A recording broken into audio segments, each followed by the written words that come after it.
Muli na namang maririnig ang salitang pangako, ngunit pagod na tayong lahat sa mga walang katotohanan. Ilang taon na ang lumipas at tila tayo'y nakatali sa madilim na anino, bumabalot sa timabayan.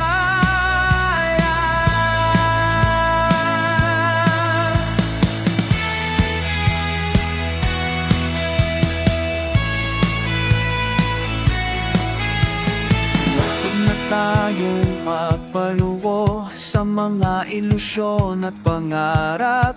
Kailan pa tayo matututo? Dapat ay magtanong tayo.